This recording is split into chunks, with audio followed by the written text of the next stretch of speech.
We titled it Building Our Narrative of Past or Itihasa. So this is somewhat a meta topic, if we have to say, because we are not actually talking of what is the existing narrative, how do we counter it, or things like that. We want to take one step back and look at how narratives actually work and how narratives are seen from a meta or philosophical perspective. And then we will get into details as examples rather than trying to show our own narrative by itself. So to begin with, I had a few retrospective questions when I thought about this topic. The first question I got was, what exactly did I learn from our history textbooks in the schools and colleges, which I could not already know or learn from other sources? Let us say uh, there were a lot of storybooks that I had read. Most of us would have, done that as children. Our Chitrakatha is there. Then our itihasas are there, Ramayana, Bhagavata, Mahabharata, and Ramayana primarily as itihasas. And then we had these folk stories that we hear about Vikramarka and a lot of other heroes. And then we have more rigorous content, such as what is produced by the Voice of India, Conrad Elst, Sitaram Goel, and people like that. So different kinds of material, a lot of material has been there. None of this actually is formally history.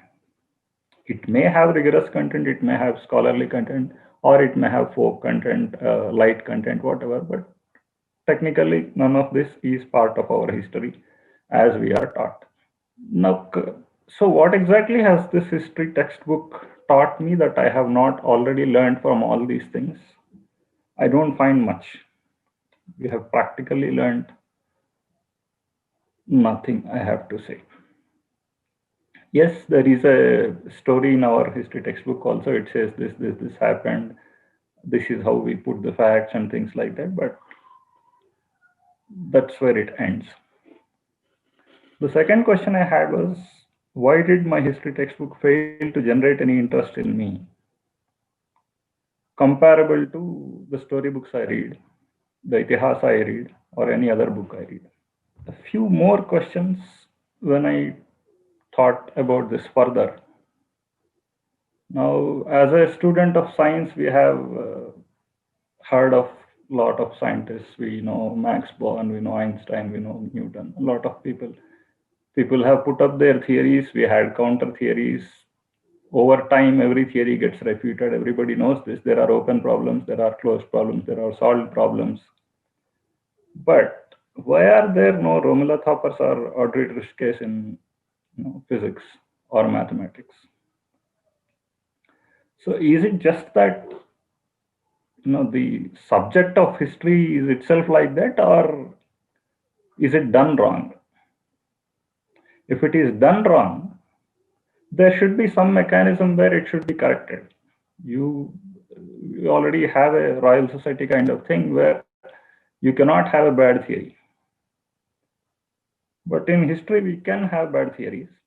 We can have bad theories, not just have them, we can officialize them also. And then why don't we have multiple theories of histories uh, in our itihasas? Why do we have only two itihasas? This was an interesting question for me because if there is, if we call something as a science or a scientific discipline, it should have a theory that should be refutable. If it is refutable, it means we would have multiple theories potentially, or one getting replaced by the other. On the contrary, we find only one itihasa. It is not refuted or anything. It is not even seen as a theory. It is simply seen as knowledge of past. And then we also know that this same body of knowledge, as scholars also say, it has been edited, updated over time, and things like that. That also doesn't go through any significant revision of the core narrative. It only gets updated with more recent content. So this whole system of how we have theories, we refute them, versus how we have this knowledge of past that is accumulated, which only increases, but it doesn't uh, become refutable as a scientific theory.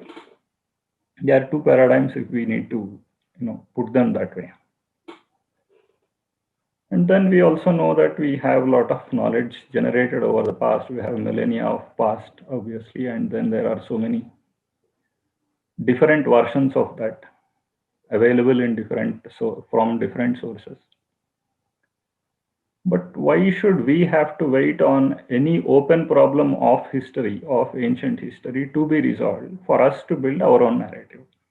What exactly is the relation between them? Why could we not build our past regardless of where these theories are going?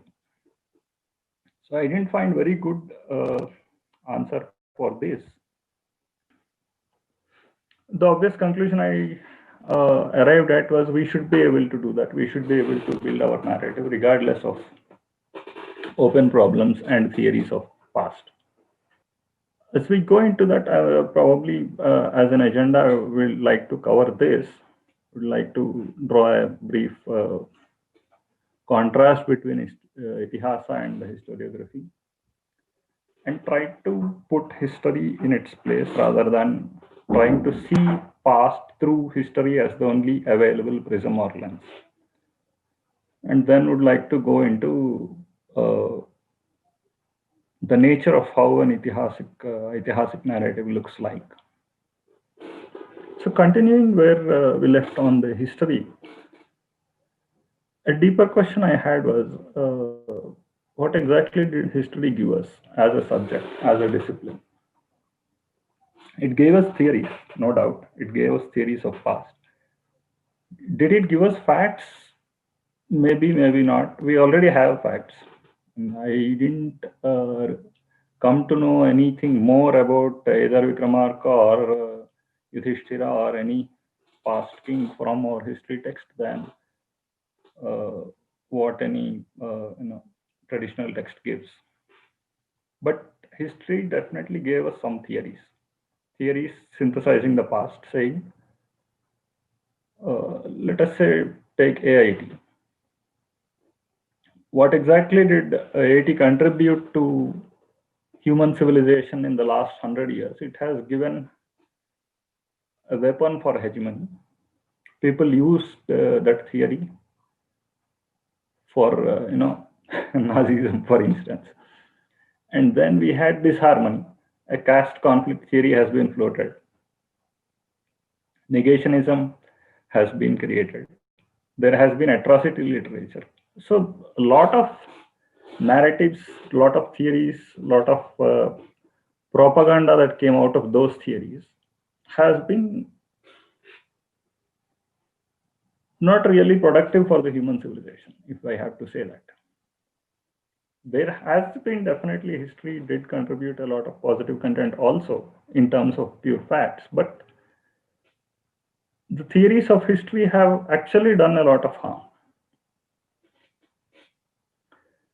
And if I go back and see what has my Itihasa given me, it has given me a civilizational consciousness. It has given me a sense of continuity.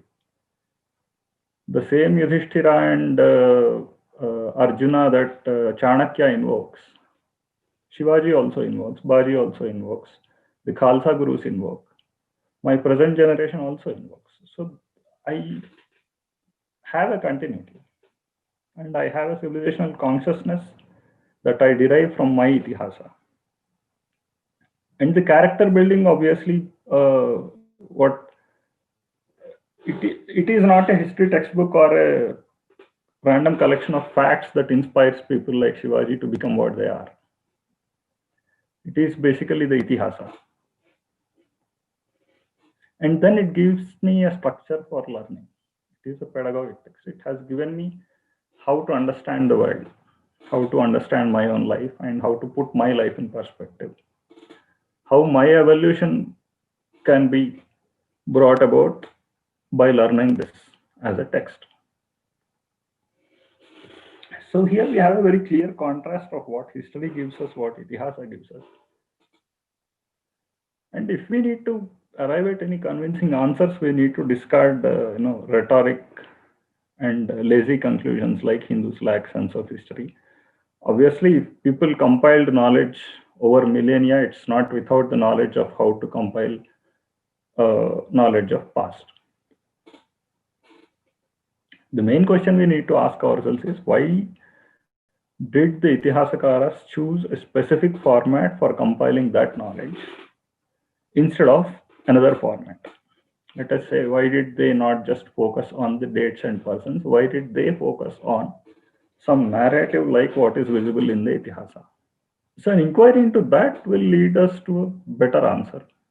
And as we go into it, let us say, if we do a brief survey of what kinds of narratives we actually have that are natively developed. Itihasa, definitely we all know of it. Ramayana and Mahabharata are the two Itihasas we know of. And then there is a different kind of narrative called Charitra. So this is usually visible in a very local level. The chronicles are done for each dynasty, each royal lineage. The Marathas have their own, the Tuluvas have, the Gajapatis have, and then the Andhra kings have. Each royal lineage has its own patronage. Just the way Megasthenes wrote for Greeks, we also had people patronized by the king who wrote their stories. Over time, these actually entered folklore. They became songs in praise, stories in praise of the kings and things like that. And then we have a Purana.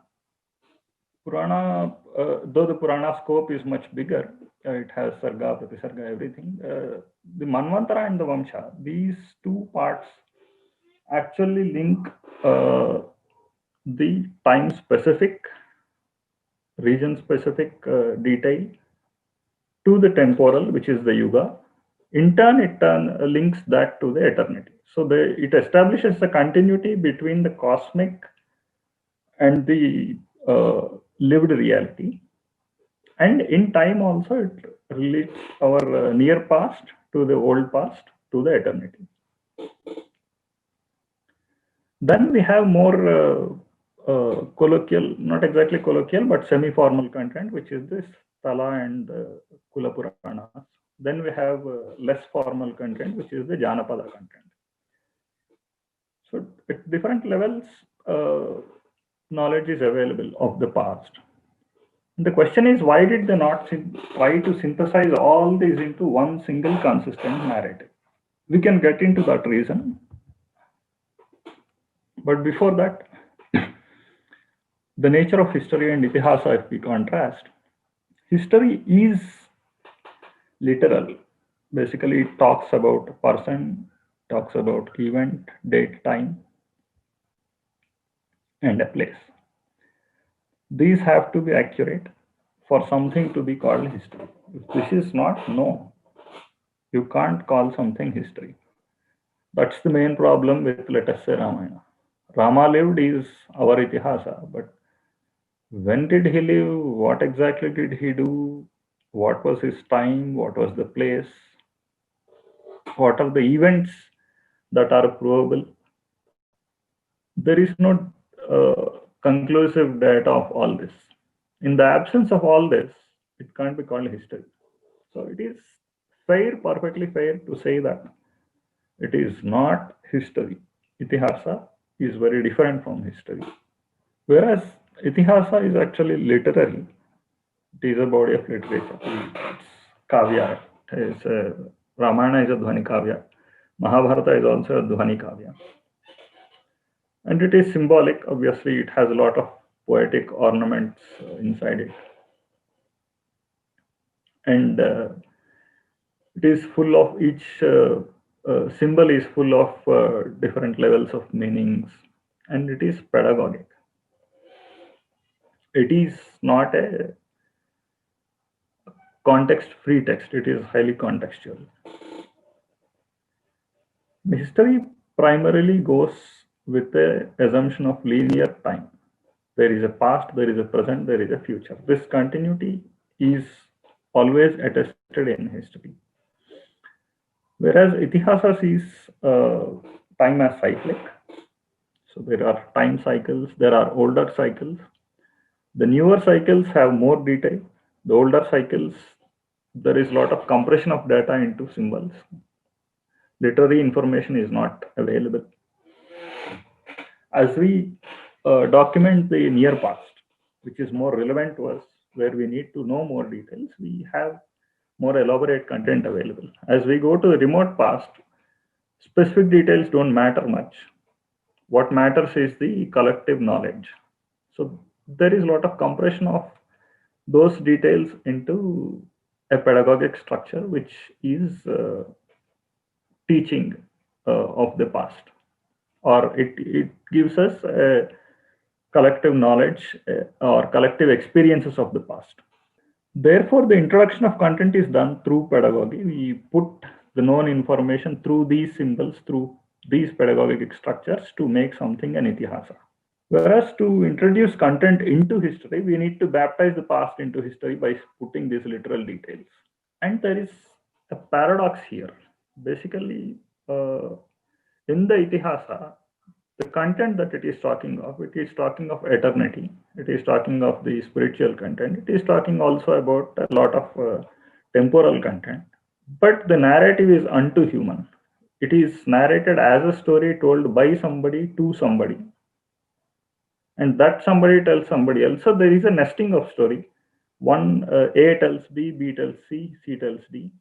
So as we are reading this story, it's as if somebody is telling us the story. So we hearing the story from somebody, so it is an unto human. That's why I call it unto human. It is telling us directly. It is as if somebody is sitting beside us and telling the story. So in that sense, it is a very personal narration of an impersonal content. Whereas history does not have any personal narration. It is basically to whomsoever it may concern, this guy did this. This is the history text. This is how it looks like. So it is quite opposite to Itihasa. It is impersonal in its narration about a very personal content. It is talking about persons in an impersonal way. Itihasa is talking about impersonal things in a personal way because it has in mind its target audience. Coming to the nature of knowledge, or if we have to say the epistemic nature, we have these two concepts called consistency and completeness. History aims at consistency, and again, this also derives in a way from the critical method and how people understand the biblical content and things like that. Consistency is extremely important in Abrahamism. There has to be a final word. Everything else has to be in agreement with that final word. You can have, in that sense, only one history. What is not agreeable with that history is not history. Whereas we have a lot of narratives, parallel narratives. Each one is internally consistent. Two narratives may not be consistent with each other, but both narratives have their own set of facts. Put together, they achieve completeness. This is how Hindu knowledge ecosystem in general is. If we take the Veda also, there are so many recensions. And there may be conflict in their instructions, in their procedures, a lot of things. But each of them is internally consistent. But put together is the complete picture. Same with the Itihasa also. We have many recensions for Itihasa. One says, this event happened, the another glosses over that event. But overall, there is a completeness. We achieve completeness and consistency by having diverse narratives. It's very important to understand because the general idea is that consistency is a sign of scientific knowledge. Internal consistency within each narrative is as important. At the same time, there is this famous theory of Gödel that says no domain can be both complete and consistent. So if it is complete, it will have inconsistency. There will be mutually opposing statements. And if it is consistent, it is bound to be incomplete, which means you cannot ascertain the truth status of certain statements within that domain. If we need to achieve both, uh, our rishis have created this structure where you have consistency internally and completeness in the across the narratives. So we have achieved both. What is the goal of history? Goal of history obviously is to give a consistent narrative of the past to arrive at a realistic understanding, as realistic understanding as possible. Whereas goal of itihasa is fulfillment of the practitioner, it is the purushartha. So that is why it is telling us, it is an unto human narrative, it is telling us. At the same time, itihasa, if we see, we cannot say itihasa is, it is telling us the lineages of past or anything. Obviously, if we take only two itihasas are there, Ramayana and Mahabharata are there, they are talking of just two stories. Ramayana is talking of Rama's story and Mahabharata is talking of story of the Kurus. But it is encyclopedic in nature in that it has accumulated knowledge of all the past up till that point. Up to Ramayana time, whatever is known is Ramayana. And from then, whatever is known up to Mahabharata, that is a revised level of encyclopedia, that is Mahabharata. It is encyclopedic in the sense that it has way too many subjects put into it. There is a Mahabharata obviously is a Dharma Shastra. Ramayana also is Dharma Shastra, Rama Vigrahavandhara Dharma. And then there is Jyotisha in it. Then there is Rajaniti in it. There is Dhanurveda in it. And there is Adhyatma in it. So there is no subject that is not found in Mahabharata or in the Itihasa. So many subjects are compiled into one consistent text. That is the importance of an Itihasa. Beyond this, what is there in an Itihasa, because it is aiming at Purushartha, is the experience. It creates an environment of experience for the reader. So, and for that, there is a structure, the aesthetic structure created. The Ramayana and Mahabharata both are kavyas. They have beautiful poetry. And this poetry enables us to achieve a lot of things, actually, putting it in a poem form. One, it has beauty. Two, it has a symbol, the poetic symbol, which can intertwine different levels of expression. By pedagogic, what we mean is, as we said, it is telling the reader, it is teaching the reader also. The primary goal of it is the message it is conveying, in the sense that it has a story. It doesn't say this is the moral of the story in a very explicit way, but that is demonstrative. So let us say there is a metrical code like a Dharma Shastra Smriti. It has a moral fact. What the Itihasa is doing is it is giving a demonstration through a story of that moral fact. It says doing this is the consequence seen by that person. And this kind of character, this kind of behavior gets this kind of result. So that is what we mean by pedagogy. And a lot of concepts are, if we keep explaining as concepts, content becomes unlimited.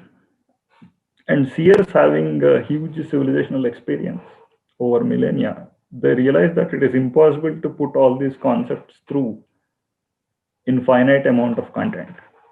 So what they have created is this network of symbols, which can reveal unlimited information through limited content. That is the structure, magical structure of the Itihasa. If we take Rama is a human. Yes, maybe he was a human. At the same time, there is a astronomical symbol. Punarvasu is Rama. Similarly, each main character, we know there is a astronomical symbol associated with, there is a star, there is a constellation associated. And it is at the same time a spiritual symbol also. So Ramayana, we know, is a Sankhya Vidya, right? Sankhya Shastra is explained through the Ramayana. Similarly, Mahabharata is a collection of several Vidyas. One thing is, it says all the Adhibhautikam, Adhijyotisham, Adhyatmam, all these three levels are there in Mahabharata. This is all very frequently said, everybody knows this. But how this is put in together in a finite set of shlokas to convey this unlimited knowledge, that is what is important for us to understand how narratives have to be built for future. One principle involved in that is the symbol, obviously, saying this can be a human symbol, or this human represents this ideas. And the problem with that is it can't be consistent. If we say this symbol represents 4 ideas and we narrate 4 events about that, in all those 4 events, those 4 ideas have to be applicable, which is a non-trivial thing. I mean, there can be a lot of ridiculous conclusions that can be drawn. So to make sure that does not happen is a non-trivial exercise. And poetry is used carefully to avoid all those things. Then what we see today also is this icons. We have a lot of civilizational icons. We have, but more recent icons, we see them more as human beings. We know their limitations. We know their strengths. Let us say the colonial icons are there. We know Savarkar, Gandhi, Ambedkar is there. Then Tilak, Arvindo, a lot of people. We know their greatness. We also know their limitations. One thing that tends to happen is limitations weigh very heavily on the audience. So even a small limitation, small weakness in an icon has very bad consequences. So icons need to be heavily sanitized before they make it to Itihasa. And this is done very carefully, saying this, let us say, take Bhishma. Bhishma might have definitely had severe limitations as a personality, but at the same time, being a bright man that he was, the icon is so carefully carved out in a way that today we learn what is right, and even the indirect lessons, what should not be done, we learn without seeing him as a villain. So we definitely see him essentially as a positive icon with a few limitations. Definitely not the case with Karna. He's shown as a negative, or Duryodhana.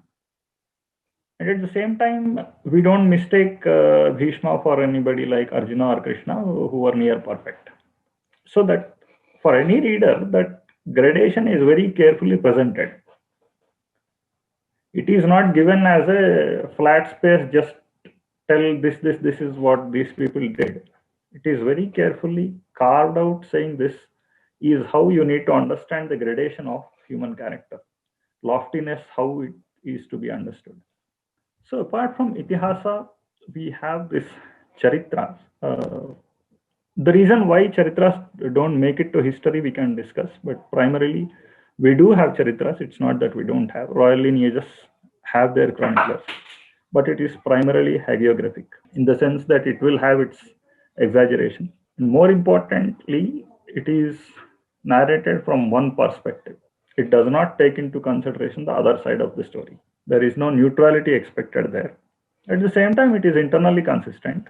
And many of these Charitras at different, let us say, different lineages are there, different at different times. Each of them have their Charitras with their own exaggerations, with their own unilateral perspectives. But all these put together make a complete picture. Do they form history? No, because they are not sufficiently literal. At the same time, they are also not sufficiently neutral.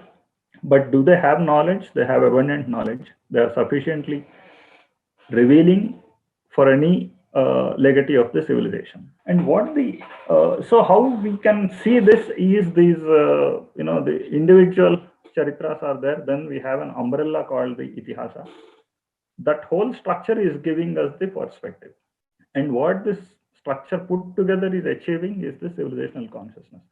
It is giving us sufficient inspiration.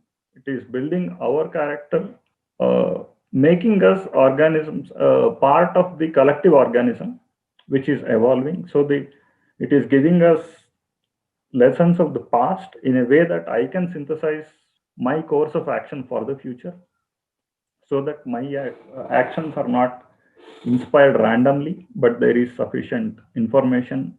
And it is expanding my thought. It is giving me a perspective of how vast my uh, legacy is, what all the experiences my seers have gained over time, my warriors have gained over time, what are the choices they made in different circumstances, what were their predicaments, who all could transcend those limitations and show extraordinary character.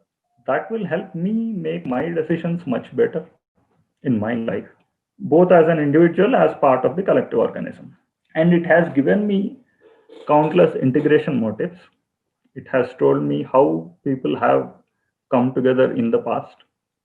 We have obviously the sacred geography is itself a grand integration motive, which is unique in India. We have those Jyotirlingas, the Shaktipitas.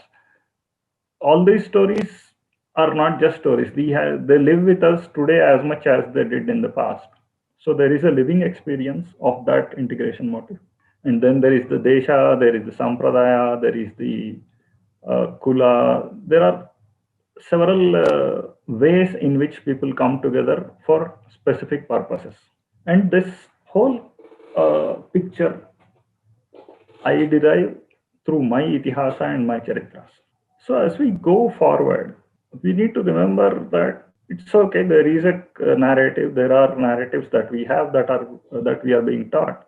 Countering them is not going to help me as much as building my story. I don't have a narrative. It doesn't matter what others say. That is going to prevail. Whatever, it can be true, it can be false, but that is going to be there because I don't have anything for me to say. And primarily, the past century of Hindu activity mostly has been reactive. We have definitely countered a lot of false theories, there is no doubt, and we have also posited alternate theories, but we don't still have our narrative. As a stopgap, we have resorted to fiction. There is historic fiction. There is this folklore that we are building, which is important in its own place. But each narrative, what kind of narrative we are building, we need to have very clear goals for each of these.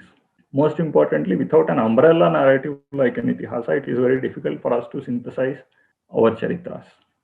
So broadly, these are the patterns of responses we have seen. One, definitely we have seen counters to prevalent theories. We have also seen some alternate theories like OIT. We did see presentation of evidence, counter evidence, and things like that. It's increasing with time. And then we have another line of effort which tries to correct the perspective within already known information. It doesn't try to counter the theory per se, but it tries to correct the perspective within the theory. Let us say we don't question the antiquity matters, we don't question the AIT or anything, but still we can make a lot of corrections within these things. We can take a sample of how this is done. Let us say we have this historic narrative.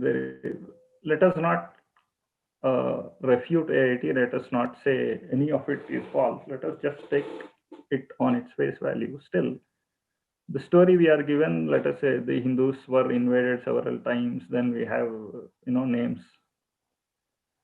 Alexander invaded. Then we had great kings like Ashoka, Akbar, Tipu. Then we had empires like the Mughal Empire, the Lodi, the Bijapur, whatever. So we had battles. For all this, within known information, all this can be countered with a counter perspective. We know that empires have life cycles. Every empire rises and falls. So there is a rise and fall of Mughal Empire, just like there is a rise and fall of Vijayanagara, there is a rise and fall of Maratha, there is a rise and fall of Ahom.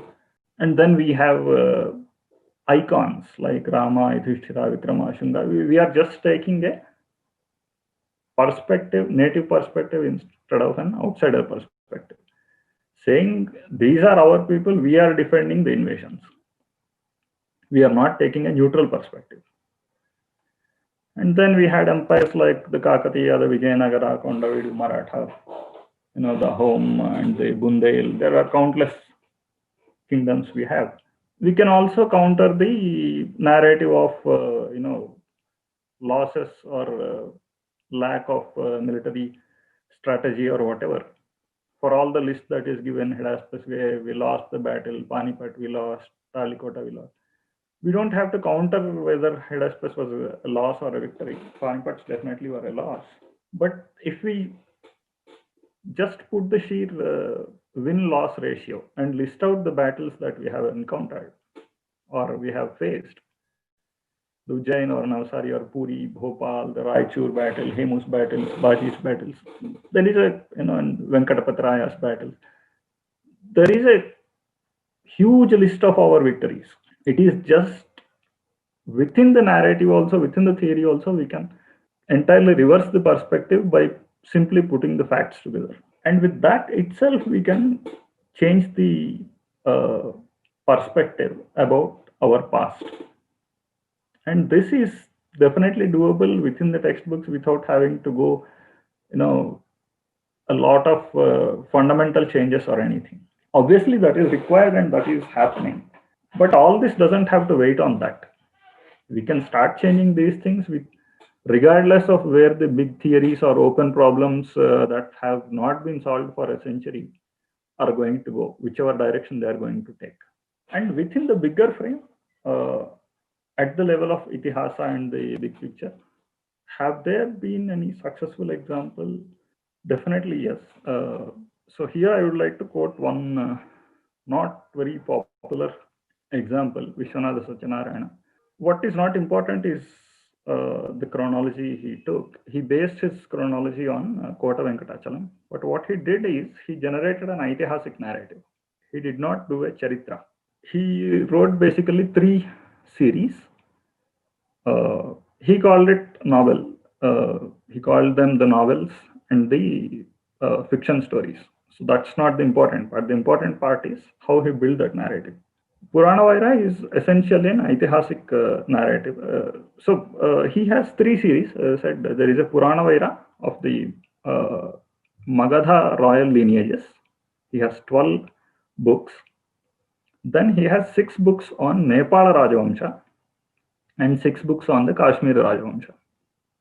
These put together become his story of the past after Mahabharata. The main gap we have is until Mahabharata is one thing, but from Mahabharata there is a pretty vast span of time, which is not put in proper perspective. There are a lot of facts available about that, but there is no one coherent picture about it. So what he is trying to give us is that coherent picture about this past, these few millennia of the past. He puts a symbolism, primary symbol he takes, just like the anchor in Mahabharata and Ramayana is Dharma. His anchor is Dharma in the Purana Vaira series also. He posits a symbol called Saindhava or Jayadratha.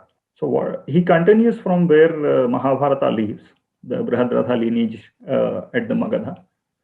And he says the Saindhava, who was killed in the Mahabharata battle, he takes that as a symbol and says this represents Adharma. And subsequently, in every story that he builds later on, that Saindhava image keeps coming. It's a symbol. He says it is a symbol. Just like a symbol of Adharma, there are Rakshasas and things like that. This Saindhava keeps coming. He takes reincarnation. He moves from one body to another body. And it is essentially internal. Let us say for the first few lineages or the centuries, that Jayadratha is within Bharata. Eventually, Jayadratha expands out of Bharata, then he represents all the invading forces also.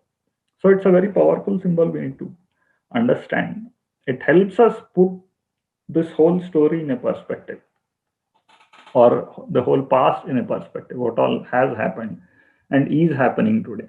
He starts with the Brihadrata lineage from the Magadha and then gives the story of Pradyota, Shunga, then the Nanda Vamsha, then the Maurya, uh, Shunga. So that whatever lineage list is attested within the Purana, he takes one lineage, per one lineage, he takes one hero and narrates that past. And through that past, he actually counters all the known theories also. So let us say when Shunga does Ashwamedha, he exercises his diplomatic relations up to Khorasan. And so basically, he is saying this is our geographic geopolitical territory, then this is the sphere of influence, then this is the sphere of cultural influence, this is the sphere of or this is the sphere of trade activity. He's establishing all that based on historic detail, obviously, but he's narrating in a pedagogic way. He's saying, and within that he brings in all this. He brings his dharma shastra, he brings upasana shastra, he gives a lot of spiritual details, the nature of spirituality, how experience will be, and how the positive and the negative forces work at that plane. Jayadratha sends a lot of, he does a lot of prayogas. Then people on this side try to counter them. They won't even understand what is happening. Then they resort to the means of the enemy to understand the enemy. So it is both strategic as well as it is giving details of how spiritual forces actually work. And some of the details we can relate very easily to Itihasa if we are well versed with the subject. Jyotisha, he doesn't concentrate too much. He gives a bit of detail, but Jyotisha is definitely not the anchor he uses.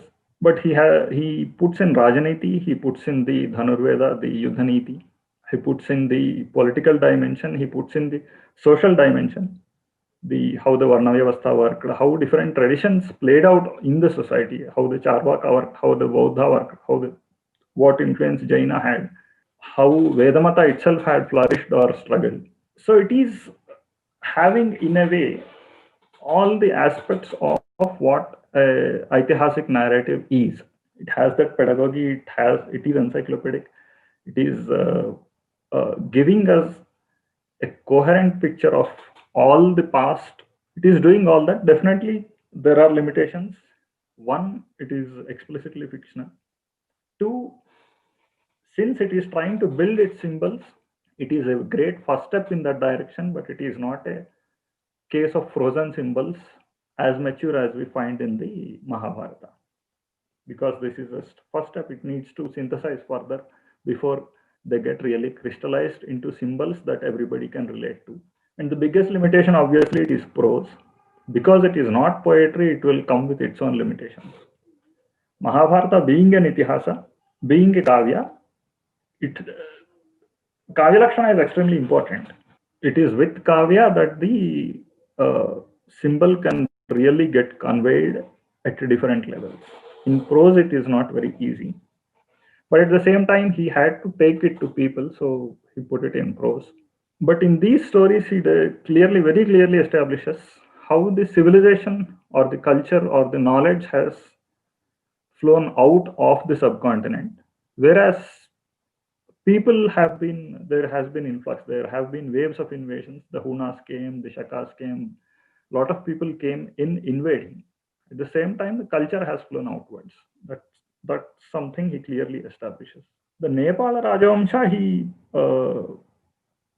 explains a lot about Charvaka.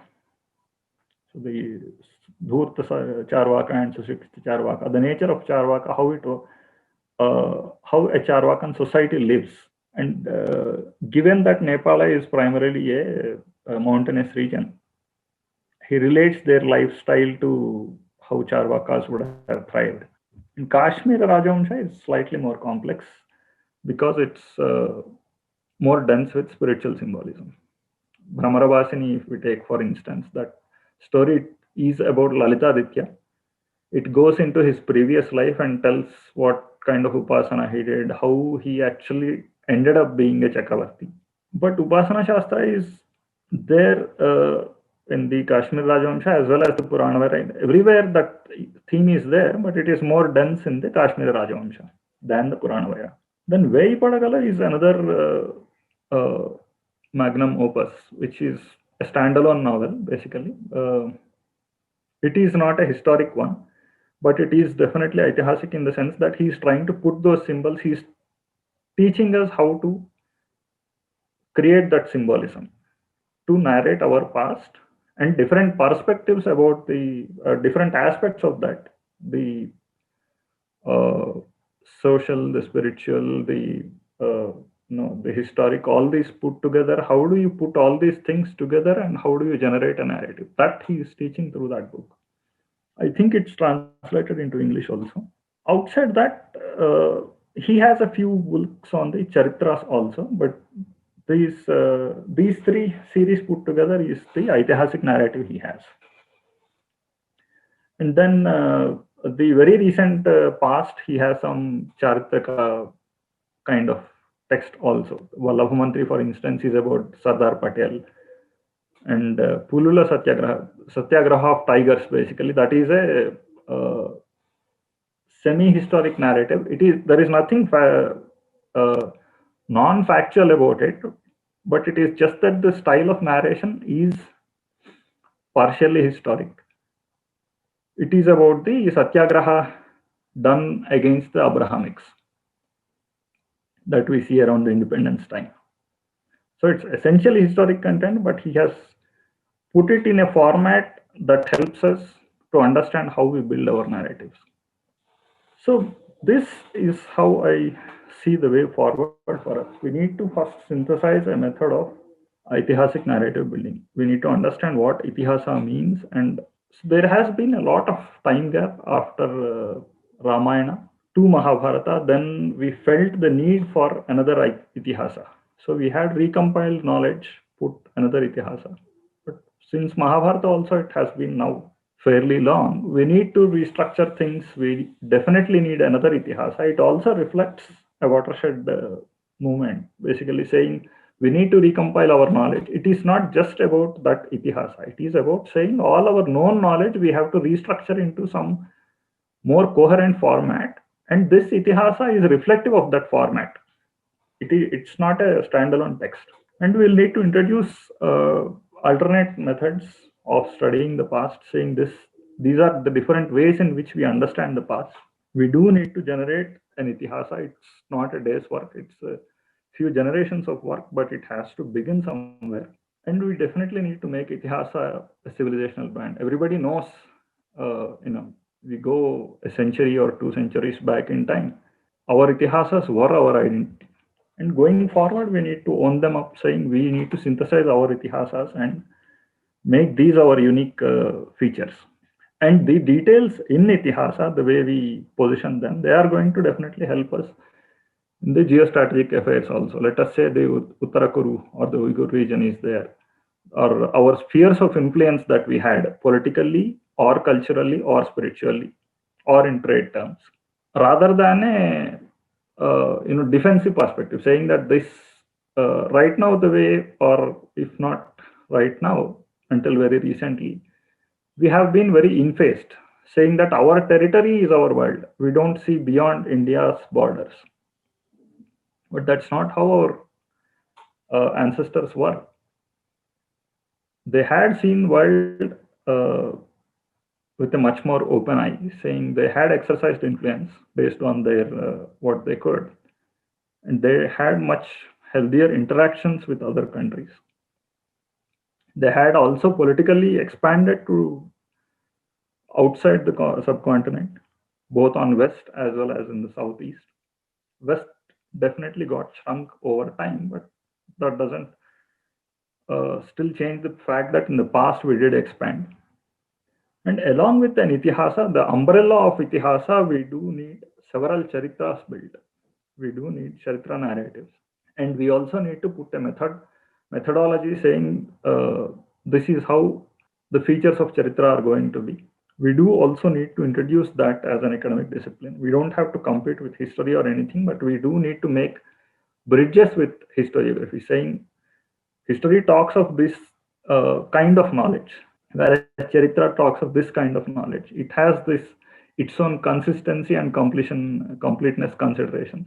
And this is a format of knowledge, a valid knowledge. Just the way any Smriti cannot contradict Shruti, but you can have several Smritis which don't agree with each other. We can have several non-conflicting Charitras, non-conflicting with the Itihasa. They can mutually disagree. Let us say the Vijayanagara and the Gajapati Charitras do disagree with each other. It doesn't matter. As long as they are not violating the anchor of Dharma as enshrined in the Itihasa, both are valid in their place. And we, keeping this in mind, we will have to generate our Charitras for the future. Or for the future in the sense for the usage for posterity, but compile the knowledge of the known past, use these Charitras into a more systematic scheme. That's all I had. Be happy to take any questions.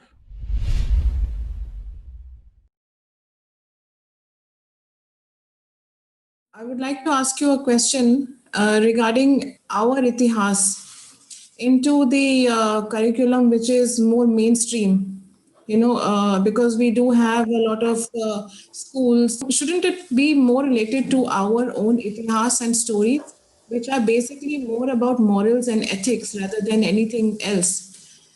So this blatant, In fact, when I made my recommendations on the education policy, Itihasa is an encyclopedic text.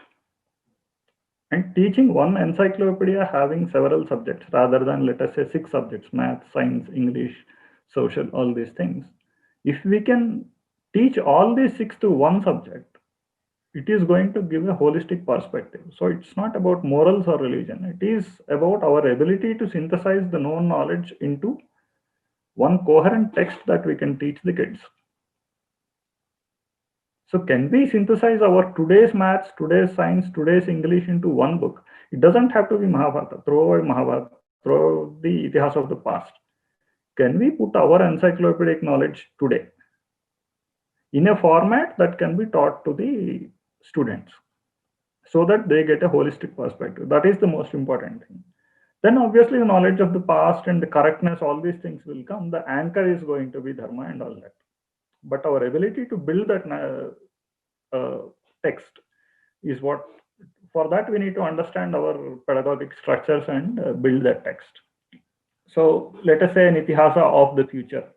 Yeah, in the last slide, you mentioned that the problem with Abrahamic narrative is that they have an already decided narrative, say Bible, whatever, and every narrative should fit into it. So that is the problem. More or less, we are also saying the same thing, whereas Charitras can be inconsistent, mutually disagreeable, but yet they have to fit into the grand narrative of Itihasa. How different is it from biblical idea? It is different because biblical idea does not believe in multiple conflicting narratives. Consistency for them is unilateral.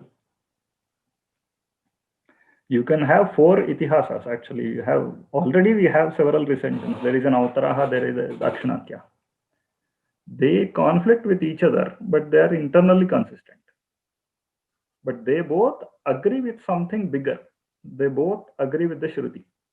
And they are not agreeing on a literal fact with the Shruti, right? On the literal fact, they are disagreeing or agreeing among different versions.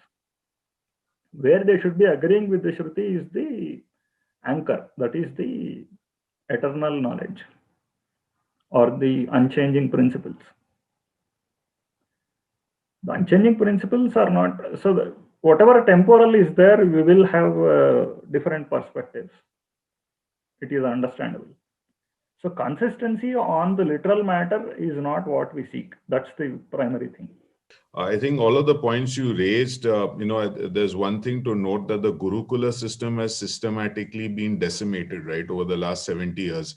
Does that have a role to play in your opinion in the knowledge gap? Because a lot of things that, points that you raised, even I wasn't aware of being a student of this in my own way. So I just wanted to, find out your thoughts upon that. And the second question is kind of a little different. Towards the last part of your talk, you did mention about engaging with the world, so as to speak. But again, in that aspect also, what happened in ancient times is that we were the advanced civilization, right? And we control the narrative in that perspective. I think what has happened is, post being under the British influence, and especially post-partition, where successive governments have lost the plot, we are perceived as a backward society. So our ability to exert our influence is fairly limited. So I'd just like to know your thoughts about that as well. Thank you. Sure. I'll take the second part first. Our ability to exert influence depends on how we see it. It's definitely limited both from material perspective and how our mindset is currently. But definitely there is a lot of scope. Let us say there are a lot of subjects, whether it is the social sciences, whether it is the spiritual subjects, a lot that can be synthesized based on Indic views, which has not been done so far, where India can still lead the world. We have seen, after the industrialization or whatever, what the West currently is seeing, its ability or inability to cope with the Wahhabi wave and all that. Their governance models, their perspective about the open society and its enlightenment ideals are bound to be under question. Can India synthesize the ideas required for a future governing model or a future social order? This is still a very open question. Whoever picks the opportunity and delivers it for the future, he is going to lead the world. So the opportunity is very much there with us. Whether our leadership sees that and takes that opportunity is a different question. I mean, it's for time to tell, but it's not definitely limited in my view. We definitely have ample scope to reverse the things and be leading the world again.